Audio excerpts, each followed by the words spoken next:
The new Tax Act, which is set to take effect in January, has been generating quite a lot of reactions, as Nigerians have continued to express their displeasure at the new tax laws.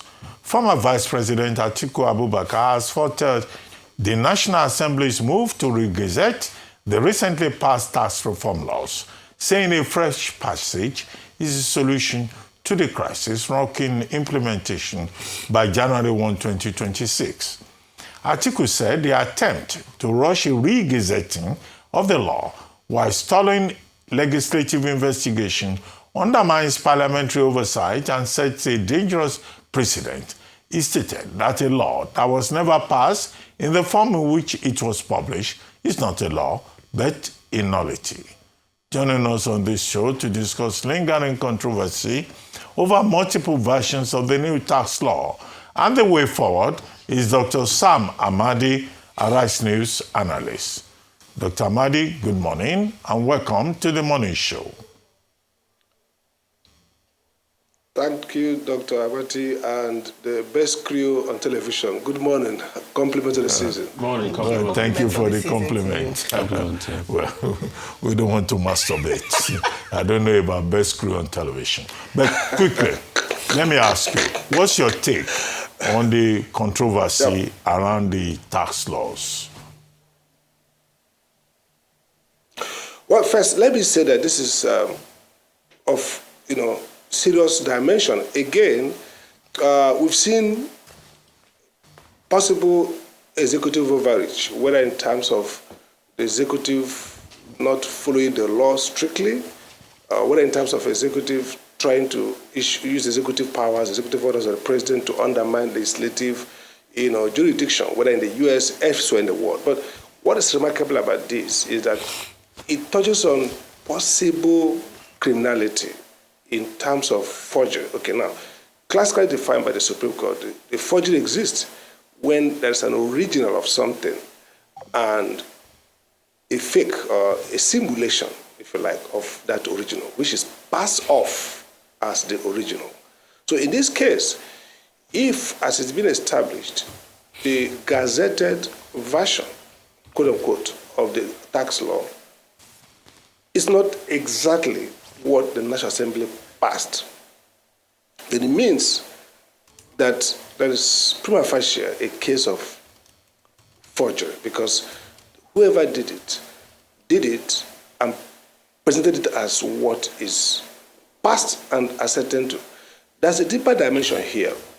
Many years ago, I think in 1981, the Supreme Court, in the case of A.G. Bendel and the A.G. Federation, laid a classical statement around legislative process. It is true that the Constitution grants National Assembly the power to self-regulate, but the Constitution is very clear, following precedents in the U.S. Constitution and elsewhere, that the valid law would be one that goes through what we call double passage, meaning the House, the Senate passes, and presentment, which is the President is sent to the President for consent.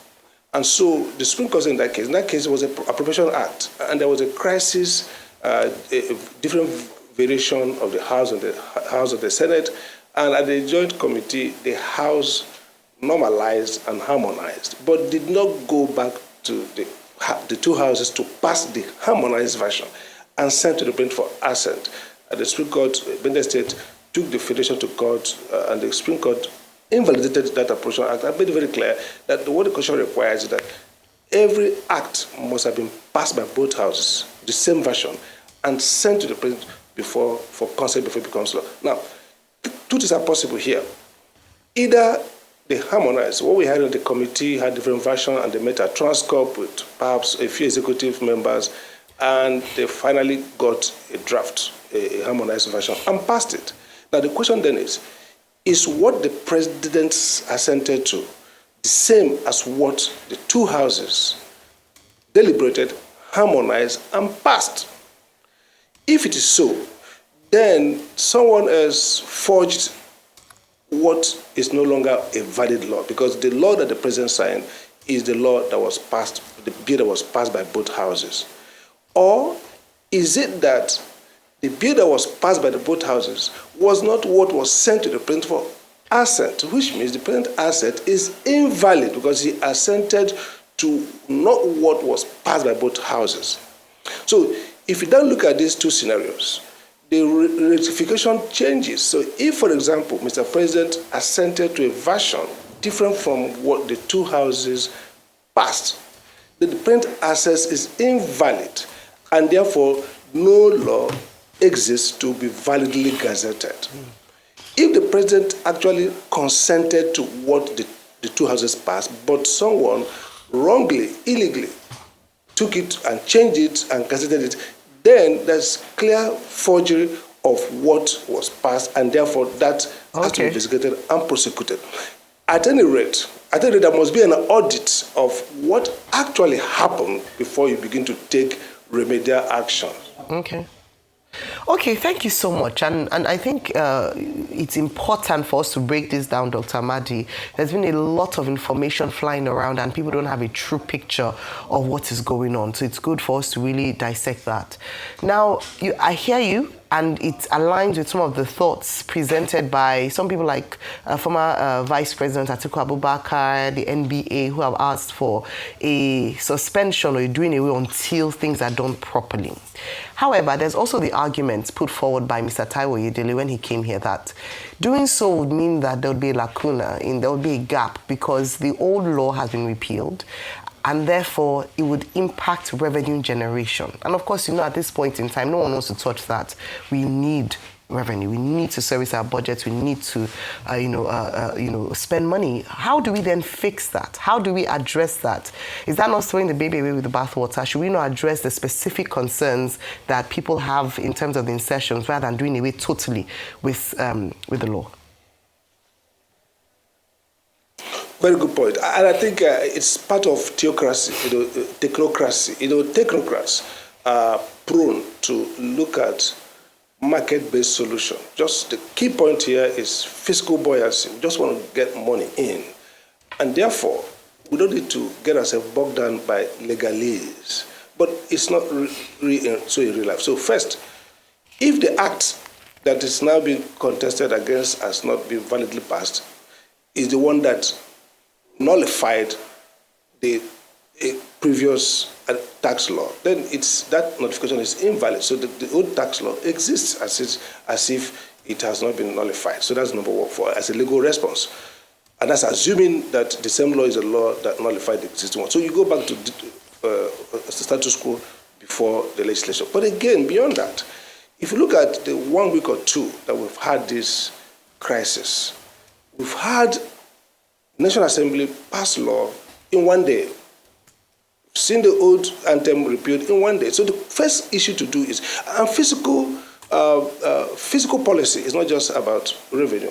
In fact, the state formation, those who study political economy knows that states became states through fiscal reform, because the ability to task their citizens' territory goes with the ability to exercise power, authority, and therefore to bring together from banditry. The states evolved from banditry because central authority built a bureaucracy, legality, constitution. All of them are tied together to fiscal authority. But people dismantle fiscal power from the constitutional and political economy aspect. So if a country has to task its citizen, the minimum is that you are tasking based on valid law. So you don't just say, okay, let's remove those contentious, sections and then assume that the existing ones are legal. No, the crisis they run into is that anytime you alter a law, that not passed, then you have nullified. You don't just nullify. You have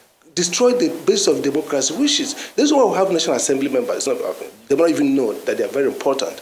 But they are there because the jurisprudence of law is that the people themselves are the ones making law for themselves. In fact, it's the people who are asking you to tax them through the law. And so if their representative did not do that, make that law, then that is invalid and it hurts democracy. It hurts legitimacy. It's possible, actually, that any tax collected could be invalidated by the court. So yes, make it slowly. It's good that we just cut the corner and get into this so-called tax heaven, where we're going to have a lot of money flowing. That's fine. But again, sit back and say, you actually been clever by half. You have damaged the social contract that supports tax. You've also created a lot of possibility for self-help and for transgression against the state. So keeping the legal order proper is actually much more sensible for economic buoyancy at this point. Okay, two things. Part of the tax laws, some of them are already in effect. You know, there are 4 bills put together. The bill for the establishment of NRS and all of that, Joint Tax Board, they're already in effect. So what do we do as regards the bills that are already in effect? That's number one. Number two, in all of this conundrum, we don't know the truth yet because they have not shown us the harmonized bill. So the harmonized bill that they sent, they have not still shown us the harmonized bill. What we are seeing, the conundrum, is the gazetted word.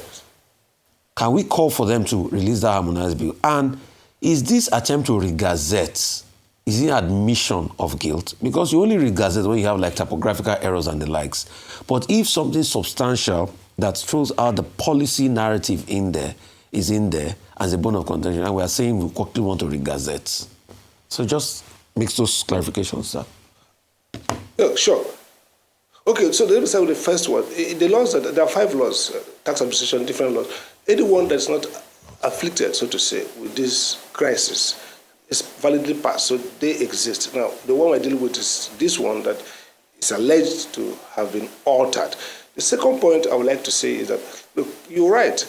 The problem is actually National Assembly failure of leadership. And it's good for Senator Amadi to fancy himself as a deal maker, as managerial person. But you're a legislative person. You're not, yes, it's good to engage with executive government. And by the way, nobody thinks that a Senate, House of Reps controlled by the same party would obstruct the president. It's not done. You give him the tools to govern well.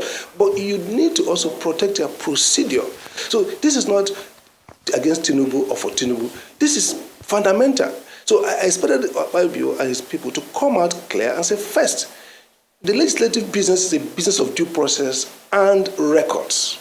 And that's why even in constitutional interpretation, the primary work of constitutional interpretation in advanced jurisdiction is to look at what we call the legislative history in understanding what each law means. And that you go back to what was said, the hazard will cover everything. So you recreate the minutes, the process. So we needed to have by now gotten a clear copy, not even of the bill itself passed, but also the procedure to show what was actually approved. Because the committee of the whole that scrutinized these 2 variations would have done a report. This is what we have harmonized.